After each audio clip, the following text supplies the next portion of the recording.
हुकूमत और अपोजिशन शाज़ो नादिर ही एक पेज पर होते हैं और मौजूदा पार्लियामेंट में तो ये और भी ज्यादा मुश्किल काम है। मगर एक मामले पर हुकूमती और अपोजिशन अरकान यक ज़बान हो गए हैं। गुज़िश्ता हफ्ते अरकान पार्लियामेंट ने स्पीकर याद सादिक से मुलाकात में तनख्वाहों में इजाफे का मुतालबा किया था, जबकि आज मजीद तफसीलात सामने आई हैं, जिसके मुताबिक अरकान पार्लियामेंट की तनख्वाहों में 200% तक इजाफा तजवीज़ किया गया है। ज़राए के मुताबिक तनख्वाहों में इजाफे का बिल कौमी असम्बली और सेनेट से मंजूरी के लिए मुशावरत कर ली गई है। तमाम इत्तेहादी और अपोजिशन जमातें तनख्वाह बढ़ाने के हक में हैं। अरकान पार्लियामेंट ने बेबसी का इजहार करते हुए ये भी कहा है कि महंगाई की वजह से इस तनख्वाह में गुजारा नहीं होता। उधर 13 जनवरी को हमने इसी प्रोग्राम में हुकूमत की किफ़ायत शुआरी मुहिम और FBR की जानिब से 6 अरब रुपए की 1010 नई गाड़ियां खरीदने के मामले पर बात की थी। आज सेनेट की कायमा कमेटी बराए खजाना ने FBR को इन गाड़ियों की खरीदारी रोकने की हिदायत कर दी है। कमेटी में मौजूद फैसल वाउडा ने कहा कि 386 अरब रुपए का टैक्स शॉर्टफॉल है, पहले उसे खत्म करें। अगर गाड़ियां खरीदी गईं तो उनके खिलाफ नैब में जाएंगे। यूं 6 अरब की नई गाड़ियां खरीदने का मामला तो रुक गया, मगर वजीर आजम ने दूसरी जानिब फराख दिली का मुजाहिरा करते हुए FBR अफसरान को नकद इनाम देने की स्कीम की मंजूरी दी है। स्कीम के लिए 30 अरब रुपए मंजूर किए गए हैं, यानी 6 अरब से 400% ज़ायद रकम अब कैश इनाम की सूरत में FBR अफसरान को दी जाएगी।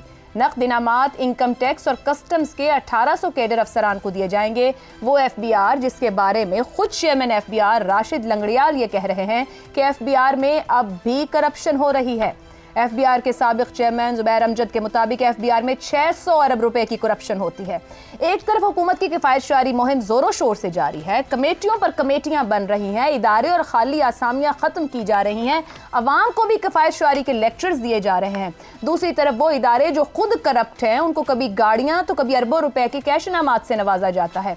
एक तरफ अशराफिया के टैक्स का बोझ भी तनख्वाहदार और आम आदमी बर्दाश्त कर रहा है, तो दूसरी तरफ वो इदारा जिसने टैक्स वसूल करना है वो न सिर्फ खुद भी करप्ट है बल्कि अवाम के पैसों से कैश इनामात भी इंजॉय कर रहा है। सवाल तो यह भी है कि करोड़ों रुपए इलेक्शन पर लगाकर पार्लियामेंट में पहुंचने वाले सियासतदान भी क्या इतने जरूरतमंद बन चुके हैं कि तनख्वाह में गुजारा नहीं हो पा रहा? और सबसे अहम सवाल कि क्या वजीर आजम शहबाज शरीफ अपनी ही शुरू की गई किफ़ायत शुआरी मुहिम पर अमल नहीं कर रहे हैं? पैनल के लिए सवाल। 6 अरब की गाड़ियां खरीदने से रोक दिया। FBR अफसरान के लिए 30 अरब की नकद इनाम स्कीम मंजूर, 4 गुना इजाफा। क्या वजीर आजम करप्ट इदारे को इनाम देकर दुरुस्त कर रहे हैं? जैगम साहब अवाम से भी कहते हैं कि बेल्ट टाइटनिंग करनी होगी, टैक्स पे टैक्स लगा रहे हैं, बिजली का बिल उठाएं, गैस का बिल उठाएं, पता नहीं किस किस तरह के फिक्स टैक्स हैं। अवाम क्रश हो गई है, छोटे कारोबार चल नहीं पा रहे। खुद चेयरमैन FBR कह रहे हैं करप्शन हो रही है, हजारों अरबों की करप्शन है। ये क्या एक इदारा जिसने ये तमाम मामला सीधा करना, टैक्स को इकट्ठा करना है, वो करप्ट इदारा खुद इदारे का सरबराह कह रहा है, ये उसको इनाम देना क्या दुरुस्त डायरेक्शन है? सबसे पहले तो आयशा मैं थोड़ा सा आपको मायूस कर दूं। जी जी। जो senate standing committee on finance है उसके पास कोई इख्तियार नहीं है कि वो गाड़ियों की खरीदारी को रोक सके। वो सिर्फ खत लिख सकती है जो वो लिखेगा, और मेरा नहीं ख्याल कि उनके खत के नतीजे में गाड़ियों की खरीदारी रोक। मतलब 36 अरब कर लूं इसको वापस। यहाँ पे जो मसला है, मसला है दरबारी गवर्नेंस का, कि दरबार लगे हैं।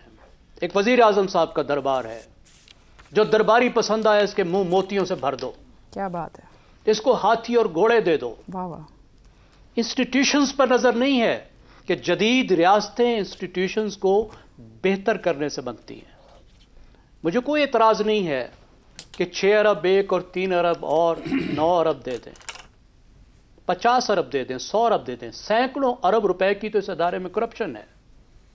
अगर इनके पास कोई ऐसा रिफॉर्म का प्लान है कि वो सैकड़ों अरब रुपए की करप्शन खत्म हो सकती है, यह अदारा मुस्से तौर पर रिफॉर्म हो सकता है, एफिशिएंटली काम कर सकता है, तो 100 क्या 300 गाड़ियां ले लें, मुझे कोई इतराज नहीं, मेरे टैक्स से ले लें। लेकिन मुझे बताएं कि यह काम कैसे होगा, आपका रिफॉर्म का प्लान क्या है, आपकी थ्योरी ऑफ चेंज क्या है, किस तरीके से इन गाड़ियों के लेने से ये इदारे एफिशिएंट हो जाएंगे। गाड़ियां लेने का तो बहुत शौक है, हर किसी को शौक है। इंपोर्टेड गाड़ियां, बड़ी से बड़ी गाड़ियां, क्योंकि स्टेटस सिंबल है ना पाकिस्तान में, और सरकार के पास तो मुफ्त में होती है ना, साथ में पेट्रोल भी आता है। सरकारी नंबर की गाड़ियां आपको कहां नजर नहीं आती, घूमती फिरती मजे करते हुए लोग। आप उन्हें इनाम दें अगर वो अच्छा परफॉर्म करते हैं तो, अगर वो टारगेट को एक्सीड करते हैं तो।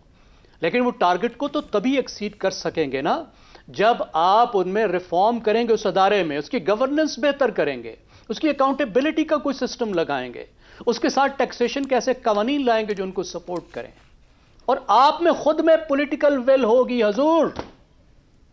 25% जिनके पास मैशत है और जिन्होंने चौथाई टैक्स देना है और जो 8 अरब रुपए टैक्स देते हैं 1000 अरब रुपए की बजाय, उनके टैक्स को तो आप ट्वीट करके रोक देते हैं।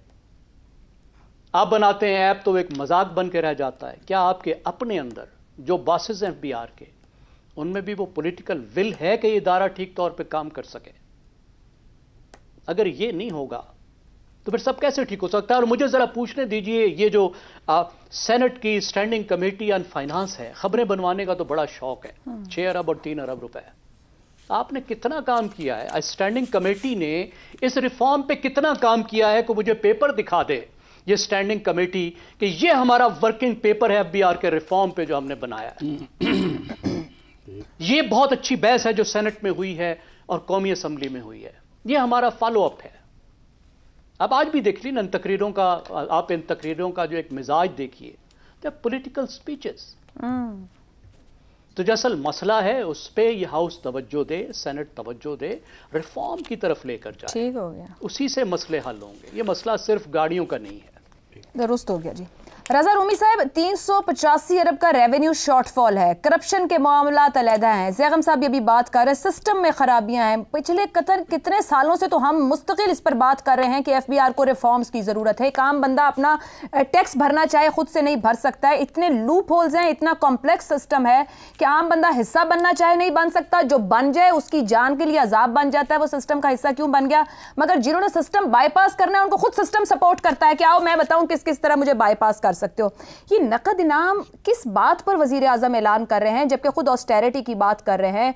करप्ट इदारा है, उसको कह रहे हैं कि आपको 30 अरब देंगे, किस बात के? और वो भी टैक्स पेयर्स के पैसों से।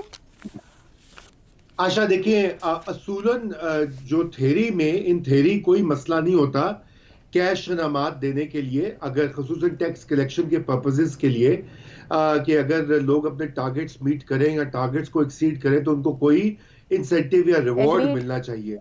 अच्छा, लेकिन मसला यहाँ पर जरा पेचीदा है, जैसे कि अभी जैगम खान साहब ने काफी वजाहत से बयान किया और आपने भी अपने इब्तदाइये में बात कही कि मसला है कि पूरा ये तो जो इदारा है यही गोडे गोडे डूबा हुआ है करप्शन में और इनएफिशिएंसी में।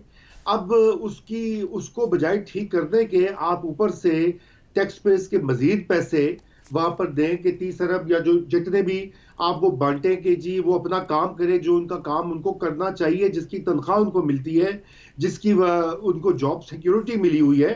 तो बात यह कि ये असल में इसको ठीक करने की इन लाइंस के ऊपर जरूरत है कि वो अफसरान या वो एहलकार जो मतवातिर अपने टारगेट्स मीट नहीं कर रहे या जो जिनके खिलाफ कंप्लेंट्स या शिकायत करप्शन की या दीगर इनएफिशिएंसीज की आई हैं, उनको फारिग किया जाए। ये छांटी जरूरी है। जब तक ये छांटी नहीं होगी एफबीआर में और दीगर सरकारी इदारों में, यकीन जानिए कोई इंप्रूवमेंट नहीं आ सकती, नंबर 1। और नंबर 2, असल मसला जो एफबीआर का, फिर वही बात आ जाती। देखिए, हमने गाड़ियों के ऊपर भी एक इसी प्रोग्राम के ऊपर हमने बात की थी, पूरे मुल्क में उसका बड़ा शोर गोगा हुआ। अब वो गाड़ियों के मसला साइनेट भी पहुंच गया, फिर आज ये कैश इनामात की बात हो रही है। असल जो चीज है, जो कि मैंने पहले भी उसका जिक्र किया था, कि पाकिस्तान में अरबों रुपए की, बल्कि अरबों डॉलर्स के फवायद दिए जाते हैं इस मुल्क की अशराफिया को और इस मुल्क के बहुत से ऐसे पावरफुल तबकात को जिनका जिक्र अभी उसका एक टर्म क्रोनी कैपिटलिज्म का इस्तेमाल किया था जैगम खान साहब ने। इसका मतलब है कि वो माशी निजाम जो रियासत की एक्सेस और सियासी कनेक्शंस की बुनियाद के ऊपर आपको फवायद पहुंचाता है, उसमें बड़े बड़े सनतकार भी शामिल हैं, उसमें ये जो गाड़ियां बनाने वाले, सीमेंट बनाने वाले, एक्सपोर्टर्स, उसमें कुछ और ऐसी इंडस्ट्रीज जिनको सब्सिडीज मिलती हैं, टैक्स नहीं लगता, तो उनके ऊपर तवज्जो होनी चाहिए ना। उसका एक तखमीना था आज से 4 साल पहले का, 17 अरब डॉलर का। जी। अब वो तो और इंक्रीज हो गया होगा गालिबन वक्त के साथ। और दूसरी चीज जो है वो है ज़राई इनकम टैक्स। ज़राई इनकम टैक्स से भी वो भी इस्तिस्ना हासिल है। जब से ये मुल्क बना है, किसी जो जिम्मेदार के ऊपर उसकी जो इनकम है ज़राई, उसके ऊपर टैक्स नहीं लगने देते। अभी IMF का डंडा आया तो वो कुछ थोड़ी बहुत एफर्ट हो रही है। जी, पंजाब में भी कुछ कवानीन बनाए गए अभी। पोचा पाची है, वो जब होगा तो देखेंगे। तो दूसरी चीज ये होगी एग्जेम्पशन। तीसरी चीज ये है कि जो ताकतवर माफिया जो कि इस पूरे मुल्क के निजाम को अपनी गिरफ्त में लेकर, और जिसका एक जिक्र आपने पहले अपने सेगमेंट में किया, क्या मलिक रियाज साहब का आप देखें ना, जो फवायद उन्होंने रियासत से उठाए हैं, उसके बदले में उन्होंने रियासत को क्या पे किया, जिससे वो प्रॉफिट से अपनी वो बेचते रहे हैं, बिल्कुल ठीक, फाइलें और जमीनें और क्या क्या। तो ये एग्जेम्पशंस खत्म करने की जरूरत है।